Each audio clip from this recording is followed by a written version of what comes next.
We had disaster strike again in Baton Rouge, Louisiana yesterday. Huffington Post reports here. 3 Baton Rouge, Louisiana officers were killed and another 3 were injured Sunday while responding to a shooting in the city. 2 of the dead were identified as Baton Rouge police officers and 1 is an East Baton Rouge Parish Sheriff's deputy. WAFB identified officers Montrell Jackson, 32 years old, and Matthew Gerald, 41 years old, as 2 of the slain officers. The 3rd officer has been identified as Brad Garofalo, 45 years old. They continue here with some of the specifics of the attack. Just before 9 a.m., a call came into police about a man walking around with an assault weapon. Witness Brady Vansell told WAFB that he saw 2 people shooting at each other before authorities even arrived. He said, quote, "There was multiple gunshots going back and forth before any police ever showed up. This was not a come-at-police situation. They weren't targeting police at first. I don't assume so because there were men out here shooting at each other in an empty parking lot until the police showed up, and then it turned into a gun battle. I'm guessing to try to get themselves free or get out of the situation." Okay, now that was what one witness saw at the time on the scene, but as it turns out, that's false because it was likely a trap set up by the shooters. So some haven't been caught, but one of them ended up dying in a shootout with the cops, and Mediaite explains here on that. Gavin Eugene Long has been confirmed as the gunman behind Sunday's attack in Louisiana. This guy praised Mika Johnson, who recently murdered cops in Dallas, on social media. Reports have indicated that Long belonged to several anti-government groups, including the New Freedom Group and the Sovereign Citizens. CBS has also reported that Long spent time in the Marines, working as a data network specialist. He received an honorable discharge in 2010. Okay, so I'm skeptical of the New Freedom Group and Sovereign Citizens claim. So they're saying, and for those of you who don't know, Sovereign Citizens, I've spoken about them probably way more than anybody else. They're a right-wing terrorist group, basically. They don't view even state governments as legitimate, but definitely the federal government they don't view as legitimate. They view the sheriff as the highest authority that they'll listen to. They don't want to pay any taxes, so it's this extremist right-wing group, and there have been some terrorist attacks done by Sovereign Citizens. I'm skeptical in this case of whether or not he was actually part of Sovereign Citizens. In fact, we're going to get to some direct comments from him in a little bit, and he goes more into associations and whatnot. He had a YouTube account, and I fished through it last night, and here are some of those disturbing comments that he made. And this is very important. I wanted to let y'all know, because if anything happened with me, because I'm an alpha male, I stand up, I stand firm, and I stand for mine. Till the end.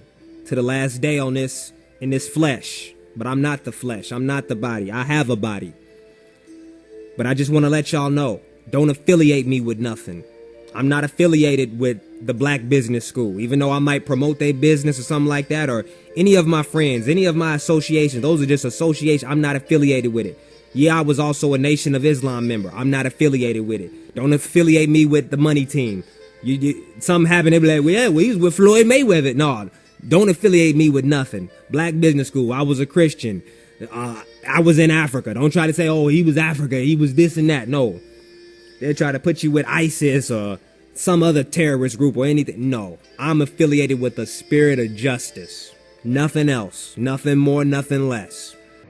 And I just want to get this message to my people out there. With all the stuff that's going on right now, this is my message to you. Don't get emotional about it. What I mean is, the emotions that, come up when stuff happens, don't start to then want to change stuff, making emotional decisions. Because when you make decisions that are based off emotion, when that emotion dies, then that fuel dies. That energy for that decision. You get what I'm saying? So that's why you base your decisions off logic. So when the emotion dies, you still got your energy. You see, because your decisions are based off logic. They're getting fueled by your logic. Let's just go with the numbers. Let's go with the history. 100% of revolutions, of victims fighting their oppressors, from victims fighting their bullies, 100% have been successful through fighting back, through bloodshed. 0 have been successful just over simply protesting. It has never worked, and it never will. That's the dumbest thing I've ever heard in my life. Tell that to Dr. Martin Luther King Jr., who, of course, got the Civil Rights Act and the Voting Rights Act as a result of his peaceful civil disobedience. All the civil rights workers. I don't mean to just give credit to MLK. I mean to give credit to all the civil rights fighters and activists who peacefully got change in the country. Tell that to Gandhi. How did nonviolence work out for Gandhi? Hey, by the way, Gandhi's even way more liberal than me. Like, Gandhi is a straight-up pacifist. I am indeed not a pacifist. I do believe in violence for self-defense. Gandhi was like, no, even then, if you use violence, you're losing the moral high ground. You got to be nonviolent across the board. It has never worked. Oh, really? It has never worked. Well, how did that work out? How did it work out with Gandhi? Oh, that's right. It was a massive, massive, massive success story. Defeated the British Empire by being a pacifist. And, I don't know. Ask Nelson Mandela how that worked out. There are actually plenty of instances, plenty of modern instances of nonviolent, peaceful resistance getting change in the country.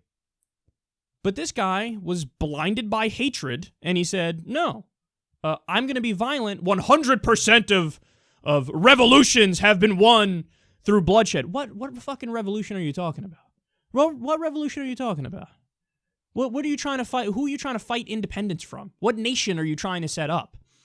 What are your goals? Tell me what your fucking goals are. You don't have any fucking goals. You hate all cops. By the way, I looked through his videos as my brain melted as I listened to all of his bullshit. He hated all cops. He was very clearly a racist, and he hated all white people. He said stuff like, "I'll never go to cracker business and the fucking Indians and Arabs, they don't give a fuck about me. I don't give a fuck about any of them." And blah blah blah blah blah. So he thinks all white people are guilty for the sins of some white people. He thinks all cops are guilty for the sins of some cops. And let's call it what it is, man. This is bigotry 101. I mean, how can it possibly be that we rightly make the argument to police officers, hey, now, come on. Don't view all black people as collectively guilty when there is a black person who is a criminal. Don't do collective punishment because that's stupid and that makes you a bigot by definition. All of them are guilty because some of them may be criminal. That's how a stupid person thinks. That's sloppy, disgusting, grotesque thinking. But this guy's doing the exact same thing against white people and cops. The exact same thing. He praised the cop murderer from Dallas. He really views this as some sort of revolution. And by the way, this is not to say, oh my God, there are no issues that need to be addressed. That's what the idiotic right-wingers say. Okay? I'm not one of them. So in other words, I fully understand that there are real problems and that black people are over-policed and white people and black people do drugs at similar rates and black people get arrested for it 4 times more often and police are more likely to use violence when it's a black person versus a white person. But see, there are real solutions and answers to that. Campaign Zero lays them out in great detail. For example, body cameras. If we get a federal law that says body cameras on all police officers, police brutality will drop tremendously. How do I know that? They've studied it. When cops have body cameras on them, they're much less likely to do anything up front that is questionable. So they're more likely to mind their manners when they know they're fucking being recorded. It's not foolproof, but it helps a lot. And the list goes on and on. You know, we can sit here and go all day about substantive police reform, redoing the training so that they know more about de-escalation tactics, for example. But see, this guy's not interested in solutions because he's just blinded by his bigotry, and he wants to fight a non-existent revolution to set up a non-existent country. And the part that got under my skin the most is He kept talking about justice. The spirit of justice! That's what I care about. And don't be emotional. Be logical. Because, murdering innocent people. Logic. No, don't fucking come around here talking about justice. You had no interest in justice whatsoever. In fact, one of the officers that he killed, in the aftermath of Alton Sterling's death, Officer Montrell Jackson took to Twitter, and he said this: "I swear to God I love this city, but I wonder if this city loves me. In uniform, I get nasty, hateful looks, and out of uniform, some will consider me a threat. This city must and will get better. I'm working in these streets, so any protesters, officers, friends, family, or whoever, if you see me and need a hug or want to say a prayer, I got you." This was a guy who was a good cop fighting for the right things. He said, "Look, I know what it's like, man. I'm a black man in America. When I don't have my uniform on, I get the look sometimes. I know what it's like. But I also know all cops aren't bad people. I also know that while we need some policy changes, that doesn't mean that you should be a bigot and say all cops are bad or all white people are bad. That doesn't make any sense." So this is a guy who truly embraced reforming the police department. He truly embraced love. He's saying, protesters, I got you. I'm going to try to make this city better. That's what I'm about. I'm a good cop on the street here. By the way, protecting black lives. The irony of this, oh my God, we got to get back, we got to shoot him because, the Baton Rouge Police Department, somebody in the Baton Rouge Police Department killed Alton Sterling, which, by the way, I did segments on. I was against it. That was an unnecessary use of force, okay? But this person thinks, oh, well, then that gives me a green light to kill any and all officers in the Baton Rouge Police Department, and that's justice. Even though the other officers didn't do it, and even though they're fighting to make the world a better place. Now, finally, I'm going to leave you with this. This is a specific picture here of Montrell Jackson. Look. Is that your enemy? This is an officer with his baby. And he spoke about how he loves the city, he loves the protesters, he loves other officers, and he's trying to make the world a better place. And you have the nerve to talk about how you're trying to do justice and you're trying to be logical? No, you're doing injustice. And you're not being logical, you're being emotional, and you're being a fucking bigot. All cops are not the problem. All white people are not the problem. Do we have real problems with police departments? Sure. And I just spoke about them before, and I'll keep speaking about it, man, because we do need systemic reform in many respects.